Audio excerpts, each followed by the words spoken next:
Hello friends, Dick Foth here with stories to make sense of it all. And in the reading of the book that Ruth and I wrote some years back, we're in chapter 17 called Truth Telling. This is how it begins.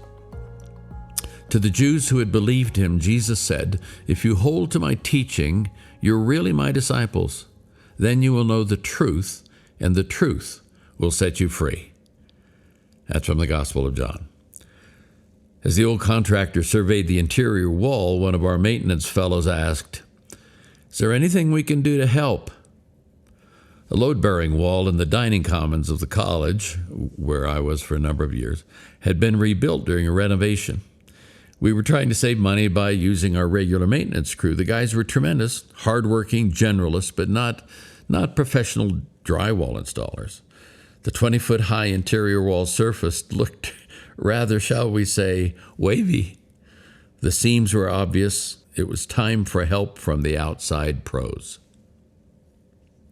With a grin, the contractor said, "No, I believe you fellows have helped me about as much as I can stand." Over the next week, he and his crew made things right.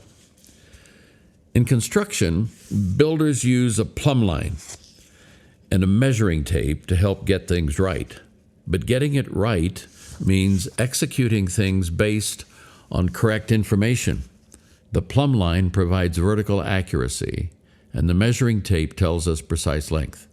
Without the plumb line and the measuring tape, designing and building would be guesswork. Measure twice, cut once is the rule of thumb in carpentry. Precision is the name of the game, and accuracy in laying out a foundation or the distance between joints or the size of a window opening is critical to both the stability of a structure and its aesthetics. The plumb line allows for accurate vertical relationship to be established for the construction of the building. In building, your eyes can play tricks on you. Depending on the relative rise and fall of the surrounding terrain, what looks correct may not be so at all. That's just like building a relationship. Being able to read where a relationship is in its growth trajectory can fool us too, can't it? Relationships built on partial information and inaccurate assessments are no relationships at all. That's why conversations are so critical. They help us measure where we are, how we're doing. Without chats like that, we are left to guess what's up. In my experience, guessing goes more wrong than right. Quality investment of time and energy is critical to the outcome, and there are no shortcuts. I have a nephew in the trades. A few years back, while he and his cousin were building some bookcases in my home study, we were talking about the cost and time, and he said, "Uncle Dick, we have a saying in construction: fast, cheap, and good. Pick any two. If it's fast and good, it won't be cheap. If it's cheap and good, it won't be fast. And if it's fast and cheap, it won't be good." Simply put, if you want your relationship to be good, it won't be fast, and it won't be cheap. Lots of conversations and time spent together will be required to get the right orientation and assessments.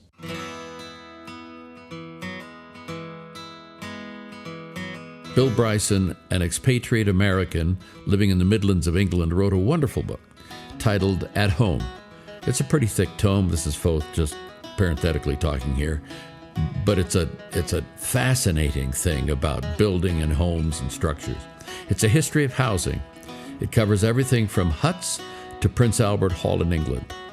He goes into great detail to describe the evolution of indoor kitchens, toilets, the upstairs and downstairs of wealthy English homes, and the advent of hallways and porches. We won't go that far, but let's just consider how the building of a relationship is much like the construction of a house.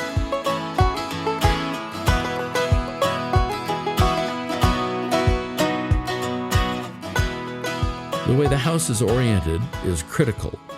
Which way the house faces, how the structure catches the sun, from which direction the prevailing winds blow, and the stability of the soil all need to be studied.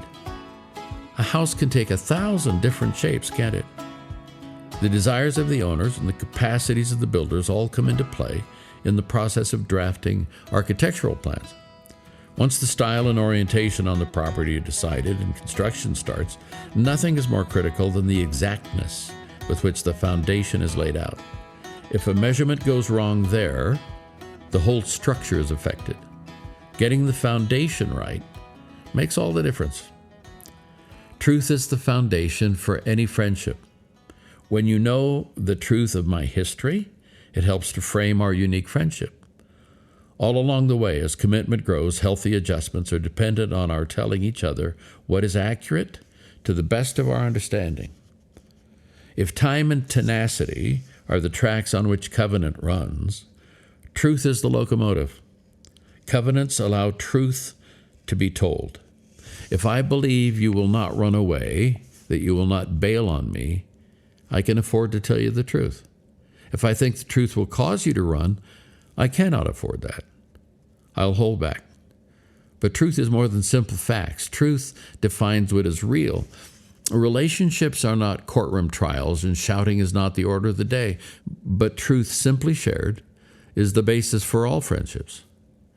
The truth is expressed at 3 levels. The truth about what I know, the truth about what I think, and the truth about what I feel. In a friendship, all 3 levels are needed to have the complete picture. So how does that kind of truth-telling work? We see how it works in the Garden of Gethsemane with the crucifixion looming when Jesus talks to his Father, his closest relationship. They went to a place called Gethsemane, and Jesus said to his disciples, "Sit here while I pray." He took Peter, James, and John along with him, and he began to be deeply distressed and troubled. "My soul is overwhelmed with sorrow to the point of death," he said to them. "Stay here and keep watch." Going a little farther, he fell to the ground, prayed that if possible the hour might pass from him.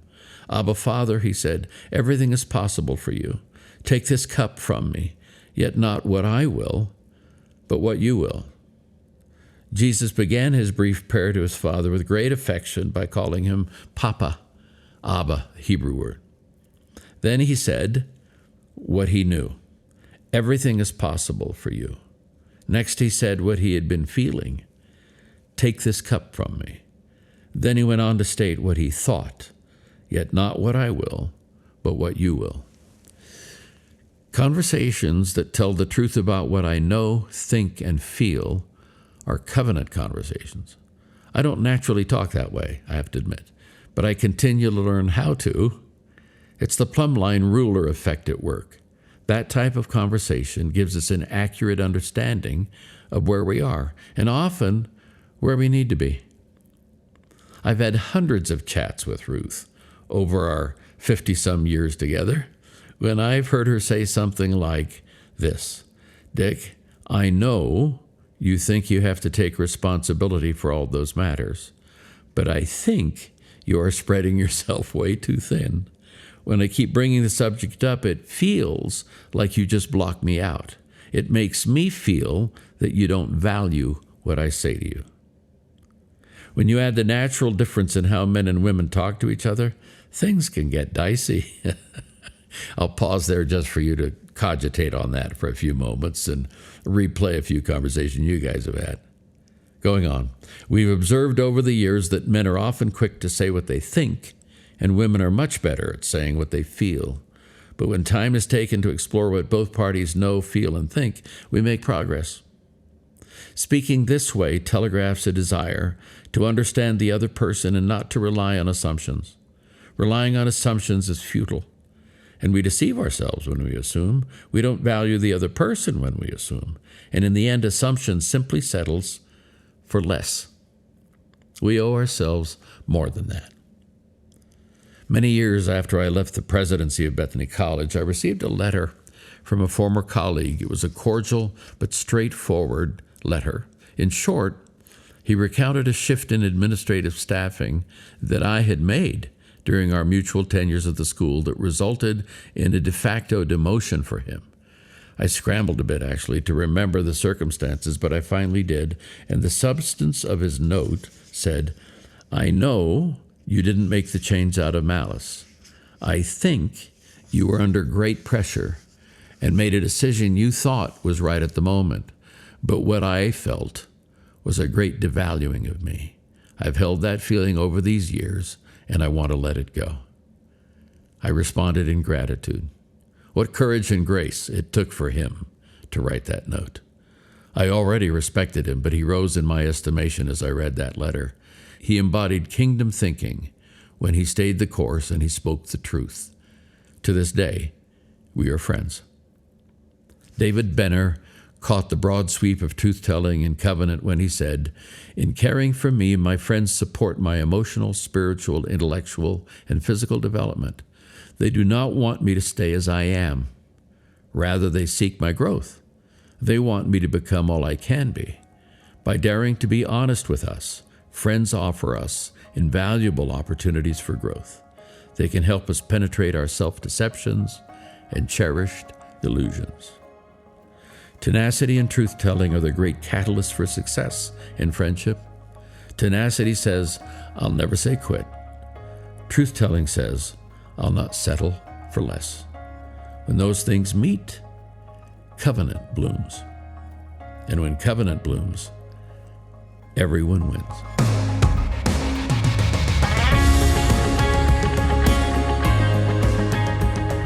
Well, I'm out. This is a shorter little broadcast, but sometimes you need shorter because I got lots of words and they don't always correlate with deep truths or great ideas.